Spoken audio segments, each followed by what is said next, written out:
Hey everyone. Today we're going to talk about two theorems, as you can see there. Factor and remainder theorem. They're good names because they describe what they do. The remainder theorem says if you take a polynomial and put in its root or factor, whatever you get is the remainder, whatever is left over. So this can be done two ways, synthetic division and just substitution, taking your answer and plugging it back in. Synthetic division is usually considered to be faster, so that's the method we're going to do today. Now the factor theorem says, hey, you know what, if your remainder is 0, then that thing is a factor. Both are helpful. Sometimes we want the remainder to be 0, and sometimes we don't because we're looking for a max or a min.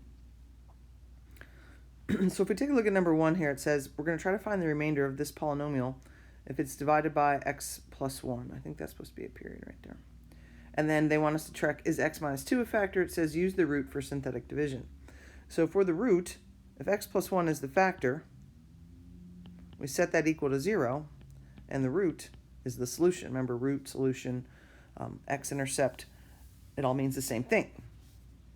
So that's what we want to use for the synthetic division. So this is going to go out here in a little box. That's the root. Then for the synthetic division part, we're going to take all the coefficients. So 1, x to the third, 0, x squared, negative 31 goes in front of the x, and x to the 0 is a 30. You want them in order, high to low, in terms of their powers.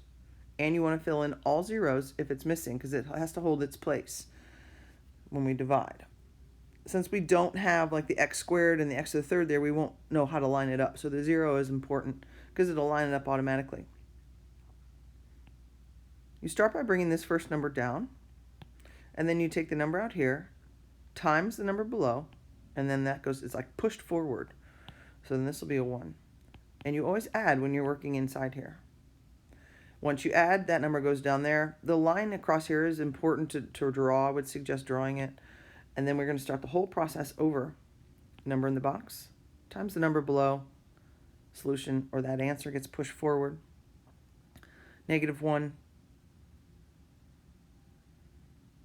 times negative 1, because pay attention to your signs. That's a positive 1. Golly, I'm going to screw this up right away. And then we add this up. You get negative 30. And then we're going to take negative 1 times negative 30, and that goes here. So that's going to be a 30, and the remainder is 60. So to answer the question, the remainder is 60. We don't really care about the rest. You just care about that last one. Second part of the question says, is x minus 2 a factor? Well, now we kind of know what to do a little bit better. So 2 is the root. Take the opposite. And then we're going to have 1, 0, negative 31, and 30 as our coefficients. Again, you start by bringing that one down, and then you start multiplying. 2 times the number below goes there. Add. Do it again. 2 times 2 is 4. Add. 2 times negative 28 is negative 56. And we add this up, and we get negative 26. So that's not a 0. So to answer the question, x minus 2 is not a factor. And the fact that these are not factors is not a bad thing, because when we go to graph polynomials without the calculator, that might be a minimum, and that's helpful. So it's good. So we don't always want to have a remainder of 0. That's actually next, so get ready for that. I know you're excited. Graphing without the calculator, super fun. So now we're going to check x minus 5.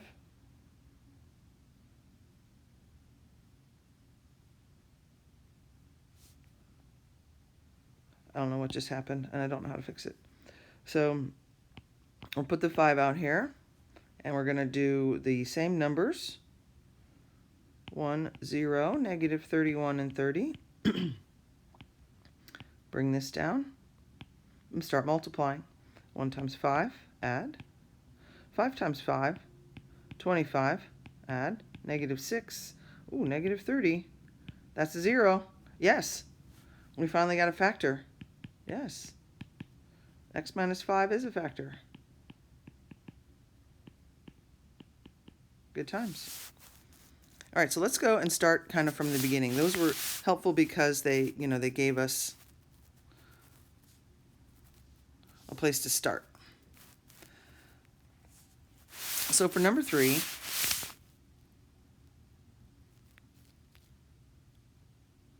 again, I don't know what's happening with this thing. So, sorry. For number 3, you're going to put this in the calculator. So go to y equals, plug that in the calculator, because we don't have a starting spot. There's no place to start. So they didn't give us anything to check. So we're going to use the calculator to come up with some beginning answers. So what you should do is put it in the calculator. Obviously, go to y equals, type that in. Then go to the table. Go to the table. And what you're looking for is, where does y equal 0? Where do we get 0 remainder? And just start scrolling through your table, and we have -2 and 4. So from the calculator, we get -2 and 4. Don't look at the graph. Don't look at the picture, because you might see some other zeros, but those zeros might be radicals. They might be some fractions. Just the picture is nice, but if you stay away from it, it's probably going to be better. Just go to the table, because we really want whole numbers. I don't think you want to use synthetic division with, a long non-repeating decimal or something like that. So we want the integers. And when you do this, it doesn't matter where you start. You can start with the -2 or the 4. I'm going to start with the -2 because that seems like it might be harder. Maybe not. So coefficients, x to the third. The coefficient in front of x squared is -3. In front of x is a -18, and in front of the 0, okay, so we have them all. We have all 4 of them. So it goes 3, 2, 1, 0, 4 coefficients. Start by bringing this down. Now, the pressure is on. We know the answer to this is 0, so if we don't get a 0, it's our mistake somewhere, or just mine, I guess. When we add this up, we get -7. This is a +14. That's a -4. And then, of course, we get the 8. There it is. There's the 0, so that's good. Now, don't start over. Start from here. Bring this down. 2 times 4 is 8. That goes here. This is a 1. 4 times 1 is 4. Oh, another 0. Perfect. That's exactly how it's supposed to be. This represents a depressed polynomial. It's not its emotional state. It's, I'm not even sure what that word is, sorry. It's the fact that its powers have been decreased. But that's what it's called, depressed polynomial. So we've got to go back and sort of figure out what this is. So we started off with x to the third. Now remember, this is really division. It's synthetic division. And so this is going to be x squared. And then our last one is an x.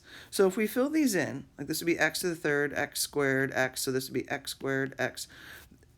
When we get to here, this is the only one we really care about. This is an x, so this is just the plain old 1. This is where the equal sign would go. This is clearly a plus. Let's look back at the question. It says find all the factors.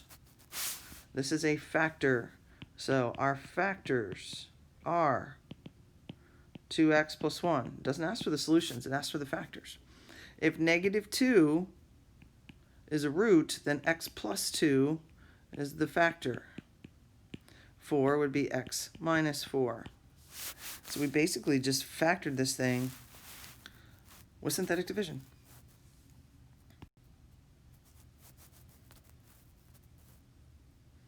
Last question. Find all the real zeros. Again, no starting spot, so you go to the calculator.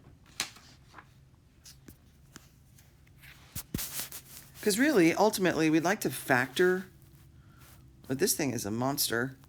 I don't even know how we would begin to factor that. So factoring isn't a choice. We will get to some that are factorable. So let's go to the calculator. And if you look at the calculator table, I don't know what's wrong with me. Apparently I like roots that are -2 and 4. It's a theme. So I'm going to start, excuse me, this is going to be, we know it's going to be kind of long, so I'm trying to give myself some space. Sorry about my frogs. So then we're going to have 9, -18, -73, 2, and 8. Right? It goes x to the fourth, x to the third, x squared, x, and x to the 0. So we don't have to fill any zeros in. These are big numbers. Pressure's on. We know this is a 0. Oh, that's a 9. This will be negative 18. Feels like we're going the wrong way, but that's what it is. So this is negative 36. Negative 2 times negative 36 is a 72. And then we get a positive 2. Add this up. And then we get a negative 8. I was a little bit worried there for a minute, but it did work. So now, remember, don't start over. Start from here. That's my 9. 4 times 9, 36. Okay, that's a 0. This is a 0. That's negative 1. Negative 4. Ooh, that's a 0 too. Okay, that's exactly how it's supposed to happen.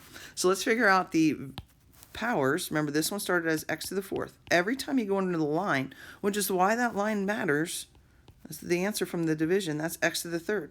So this is x squared. This is x. This is the equal sign. So let's rewrite this. We have 9x squared minus 1 equals 0. The question says to find all the real zeros. I'm just going to solve this. Divide by 9. We get x squared equals 1/9. When you take the square root, I would suggest making the two little radicals around the fraction instead of the one giant one. And so we get x equals, you get two answers when you take the square root, plus or minus 1/3. Now you have this in the calculator. You could verify that by looking at the picture. Does it look like it's positive and negative 1/3? And you're right. So then our other, I don't know what's happening. Then our other answers, plus or minus 1/3. So there's the 4 roots. We knew we would have 4 roots because it's degree 4. Your homework, obviously, you can see is below that line. And use the calculator when you're not given a starting spot. You are given a starting spot for 1 and 2, and you are not giving, so you're on the number 3 is the one you should use the calculator for to get yourself started.